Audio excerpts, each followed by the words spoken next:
Hello, this is Morel Benard with the continuation of the story, David Copperfield. Last words were that I did steadily pick up some crumbs of knowledge. And before I proceed, please subscribe to the channel Study Coach UK. Please subscribe and please share. Okay, I will continue with David Copperfield. In this, I was much assisted by Mr. Mell, who had a liking for me that I am grateful to remember. It always gives me pain to observe that Steerforth treated him with systematic disparagement, and seldom lost an occasion of wounding his feelings or inducing others to do so. This troubled me the more for a long time, because I had soon told Steerforth, from whom I could no more keep such a secret than I could keep a cake or any other tangible possessions, about the two old women Mr. Mell had taken me to see. And I was always afraid that Steerforth would let it out and twit him with it.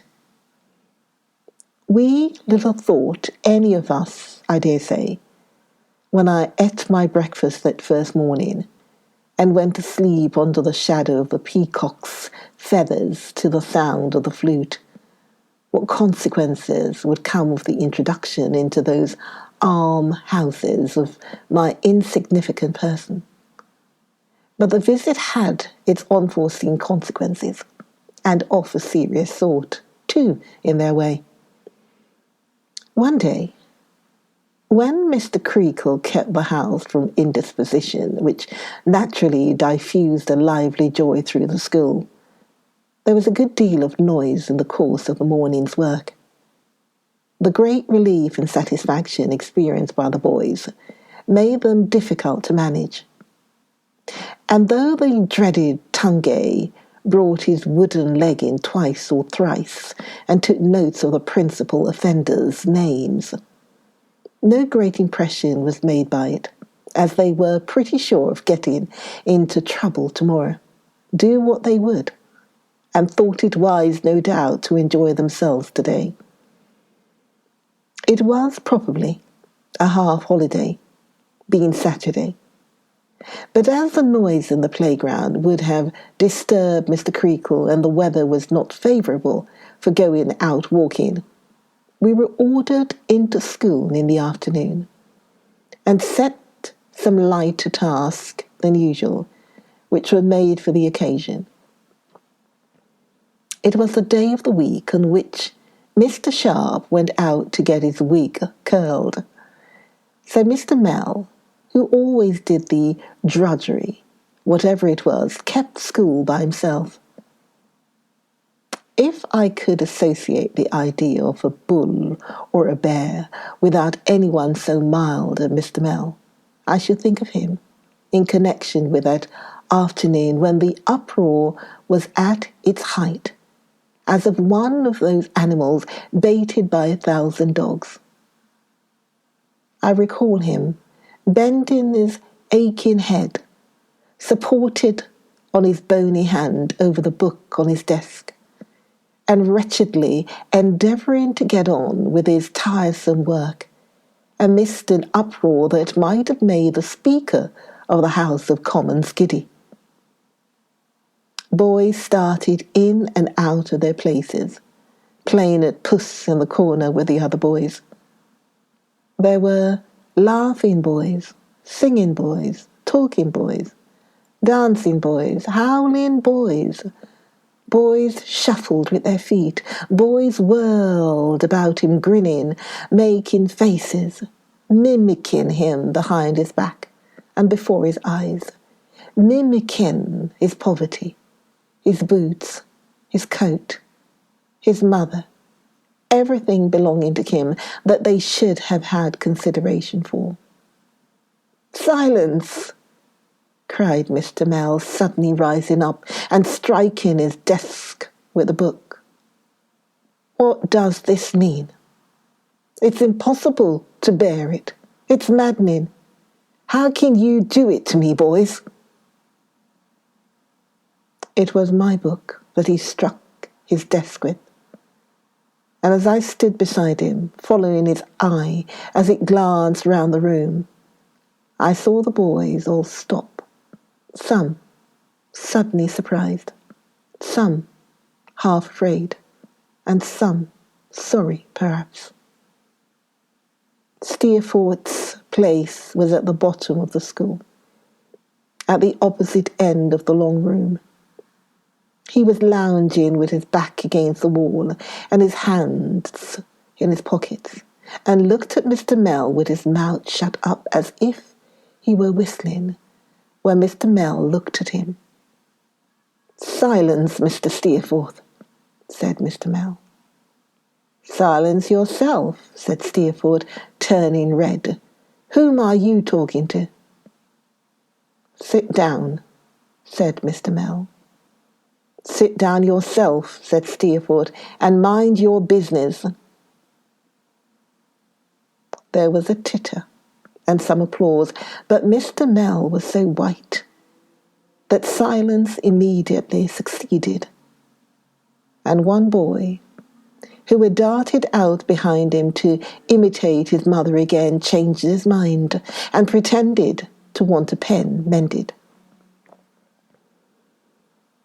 "If you think, Steerforth," said Mr. Mell, "that I am not acquainted with the power you can establish over any mind here," he laid his hand, without considering what he did, as I supposed, upon my head, "or that I have not observed you within a few minutes urging your juniors on to every sort of outrage against me, you are mistaken. I don't give myself the trouble of thinking at all about you," said Steerforth coolly, "so I'm not mistaken as it happens. But and when you make use of your position of favouritism here, sir," pursued Mr. Mell, with his lip trembling very much, "to insult a gentleman." "A what? Where is he?" said Steerforth. Here somebody cried out, "Shame, J. Steerforth! Too bad!" It was Traddles, whom Mr. Mell instantly discomfited by bidding him hold his tongue. "To insult one who is not fortunate in life, sir, and who never gave you the least offence, and the many reasons for not insulting whom you are old enough and wise enough to understand," said Mr. Mell, with his lips trembling more and more. "You commit a mean and base action. You can sit down or stand up as you please, sir. Copperfield, go on." "Young Copperfield," said Steerforth, coming forward up the room. "Stop a bit. I tell you what, Mr. Mell, once for all. When you take the liberty of calling me mean or base or anything of that sort, you are an impudent beggar. You are always a beggar, you know. But when you do that, you are an impudent beggar." I'm not clear whether he was going to strike Mr. Mell, or Mr. Mell was going to strike him, or there was any such intention on either side. I saw a rigidity come upon the whole school, as if they had been turned into stone, and found Mr. Creakle in the midst of us, with Tungay at his side, and Mrs. and Miss Creakle looking in at the door as if they were frightened. Mr. Mell, with his elbows on his desk and his face in his hands, sat for some moments quite still. "Mr. Mell," said Mr. Creakle, shaking him by the arm, and his whisper was so audible now that Tungay felt it unnecessary to repeat his words. "You have not forgotten yourself, I hope?" "No, sir, no," returned the master, showing his face and shaking his head and rubbing his hands in great agitation. No, sir. No. I have remembered myself. I know, Mr. Creakle. I have not forgotten myself. I have remembered myself, sir. I could wish you had remembered me a little sooner, Mr. Creakle. It would have been more kind, sir. More just, sir. It would have saved me something, sir. Mr. Creakle, looking hard at Mr. Mell, put his hand on Tungay's shoulder and got his feet upon the form close by and sat upon the desk.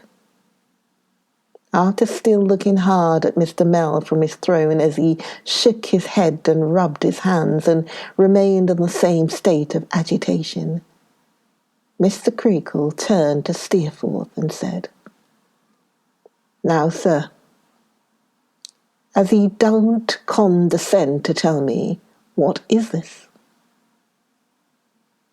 Steerforth evaded the question for a little while, looking in scorn and anger on his opponent and remaining in silence. I could not help thinking even in that interval. I remember what a noble fellow he was in appearance, and how homely and plain Mr. Mell looked opposed to him.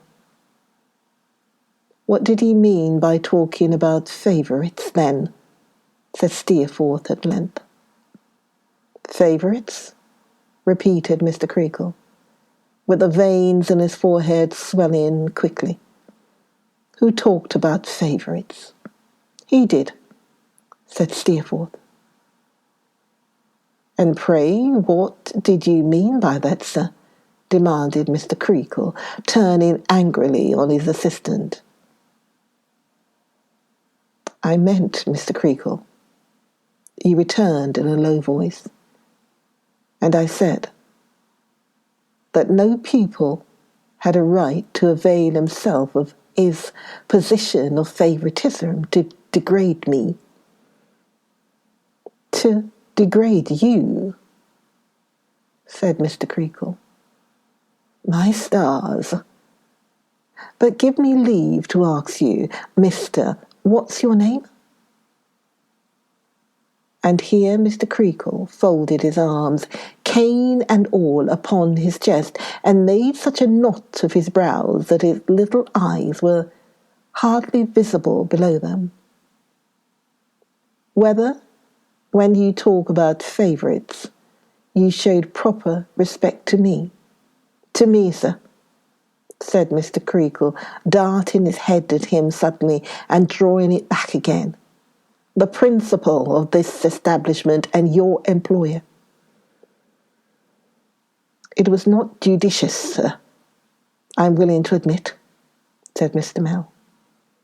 "I should not have done so if I had been cool." Here Steerforth struck in. "Then he said I was mean, and then he said I was base, and then I called him a beggar. If I had been cool, perhaps I shouldn't have called him a beggar. But I did, and I'm ready to take the consequences of it."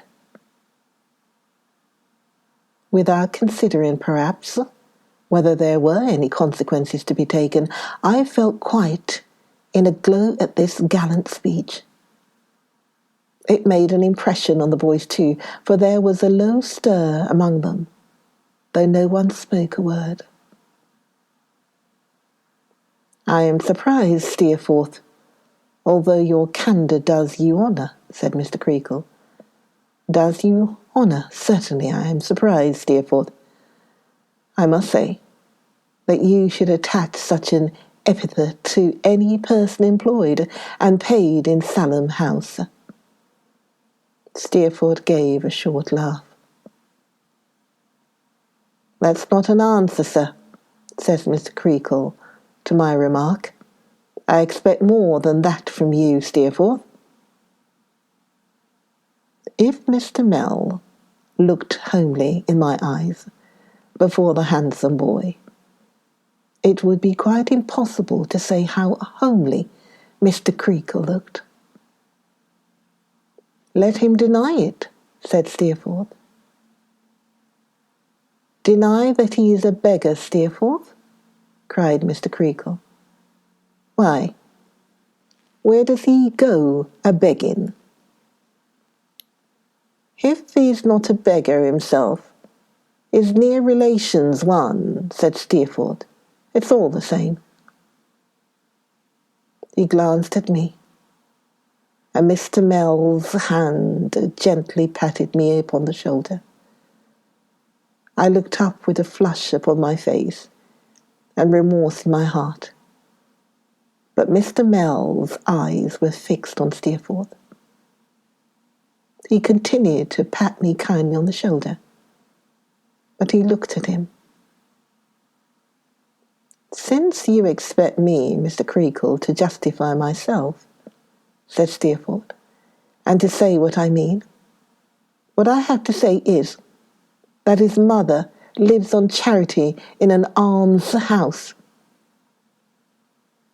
Mr. Mell still looked at him and still patted me kindly on the shoulder and said to himself in a whisper, if I heard right, "Yes, I thought so." Mr. Creakle turned to his assistant with a severe frown and laboured politeness. "Now you hear what this gentleman says, Mr. Mell. Have the goodness, if you please, to set him right before the assembled school." "He is right, sir, without correction," returned Mr. Mell in the midst of a dead silence. "What he has said is true." "Be so good then as declare publicly, will you," said Mr. Creakle, putting his head on one side and rolling his eyes round the room, "whether it ever came to my knowledge until this moment." "I believe not directly," he returned. "Why, you know not?" said Mr. Creakle. "Don't you, man?" "I apprehend you never supposed my worldly circumstances to be very good," replied the assistant. "You know what my position is, and always has been here." "I apprehend, if you come to that," said Mr. Creakle, with his veins swelling again bigger than ever, "that you've been in a wrong position altogether, and mistook this for a charity school. Mr. Mell, we'll part, if you please. The sooner the better."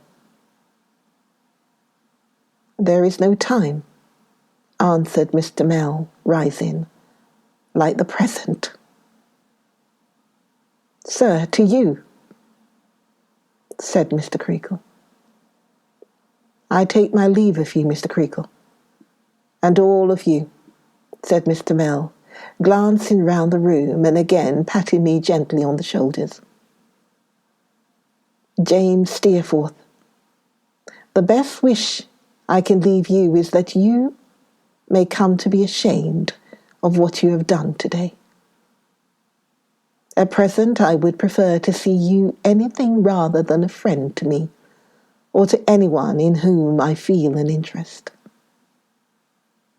Once more he laid his hand upon my shoulder, and then taking his flute and a few books from his desk, and leaving the key in it for his successor, he went out of the school with his property under his arm. Mr. Creakle then made a speech through Tungay, in which he thanked Steerforth for asserting, though perhaps too warmly, the independence and respectability of Salem House, and which he wound up by shaking hands with Steerforth, while we gave 3 cheers.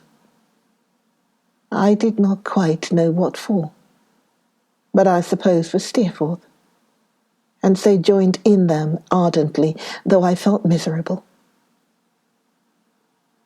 Mr. Creakle then caned Tommy Traddles for being discovered in tears instead of cheers on account of Mr. Mell's departure, and went back to his sofa, or his bed, or wherever he had come from. We were left to ourselves now, and looked very blank. I recollect on one another. For myself, I felt so much self-reproach and contrition for my part in what had happened, that nothing would have enabled me to keep back my tears but the fear that Steerforth would often look at me, I saw, might think it unfriendly, or I should rather say, considering our relative ages, and the feeling with which I regarded him, undutiful, if I showed the emotion which distressed me. He was very angry with Traddles, and said he was glad he had caught it. Poor Traddles, who had passed the stage of lying with his head upon the desk and was relieving himself as usual with a burst of skeletons, said he didn't care. Mr. Mell was ill-used. "Who has ill-used him, you girl?" said Steerforth. "Why, you have," returned Traddles. "What have I done?" said Steerforth. "What have you done?" retorted Traddles. "Hurt his feelings, and lost him his situation." "His feelings?" repeated Steerforth disdainfully. "His feelings will soon get the better of it, I'll be bound. His feelings are not like yours, Miss Traddles. As to his situation, which was a precious one, wasn't it? Do you suppose I'm not going to write home and take care that he gets some money, Polly?" We thought this intention very noble in Steerforth, whose mother was a widow and rich, and would do almost anything, it was said, that he asked her. We were all extremely glad to see Traddles so put down, and exalted Steerforth to the skies, especially when he told us, as he condescended to do, that what he had done had been done expressly for us and for our cause, and that he had conferred a great boon upon us by unselfishly doing it.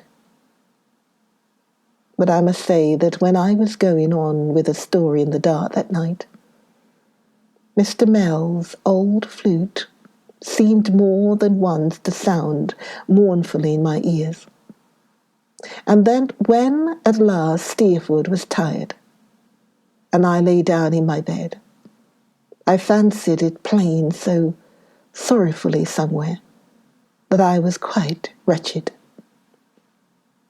I soon forgot him in the contemplation of Steerforth, who, in an easy amateur way, and without any book, he seemed to me to know everything by heart, took some of his classes until a new master was found. The new master came from a grammar school, and before he entered on his duties, dined in the parlour one day to be introduced to Steerforth. Steerforth approved of him highly, and told us he was a brick.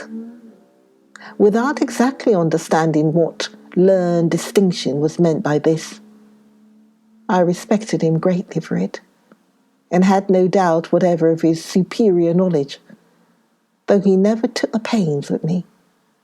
Not that I was anybody that Mr. Mell had taken. There was only one other event in this half-year, out of the daily school life, that made an impression upon me which still survives. It survives for many reasons. One afternoon, when we were all harassed into a state of dire confusion, and Mr. Creakle was laying about him dreadfully, Tungay came in and called out in his usual strong way, "Visitors for Copperfield."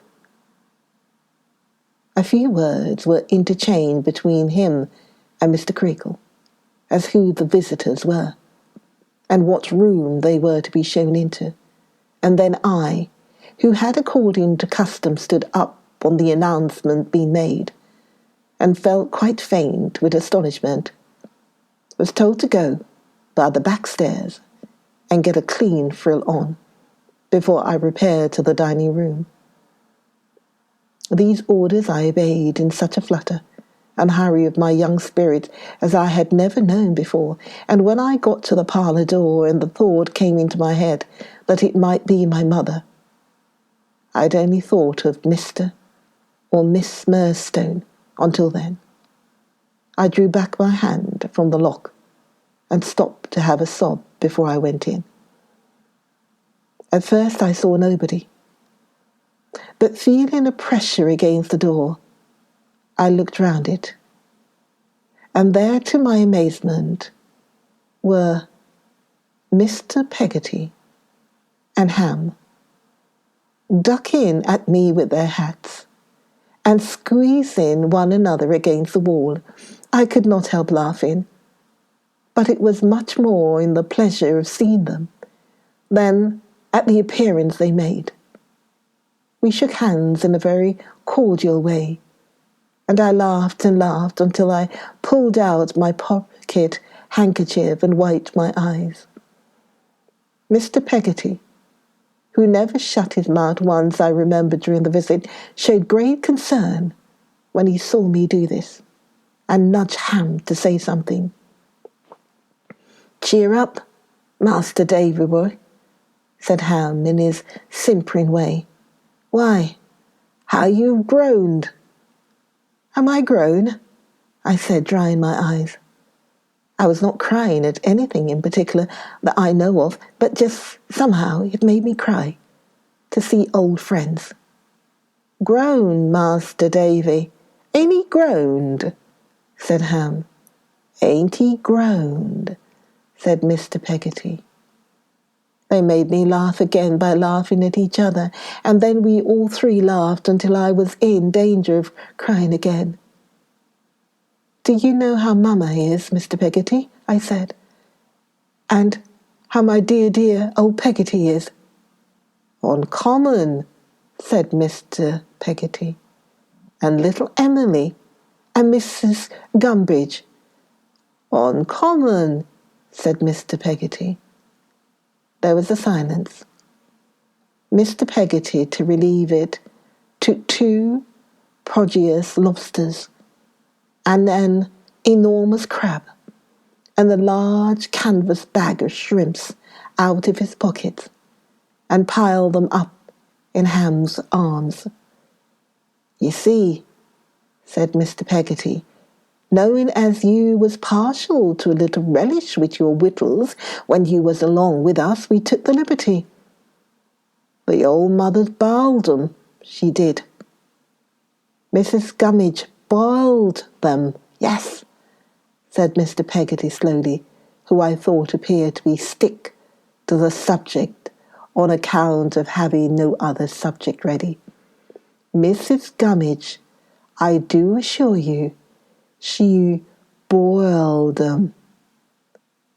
I expressed my thanks, and Mr. Peggoty, after looking at Ham, who stood smiling sheepishly over the shellfish without making any attempt to help him, said, "We come, you see, the wind and the tide making in our favour in one of our Yarmouth lugs to Gravesend. My sister, she wrote to me the name of this here place, and wrote to me as if ever I chanced to come here. I was to come over and inquire for Master Davy, and give her duty humbly wishing him well, and reporting of the family, as there was uncommon to be sure. Little Emily, you see, she'll write to my sister when I go back, as I see you, and as you was similarly uncommon, and so we make it quite a merry-go-round."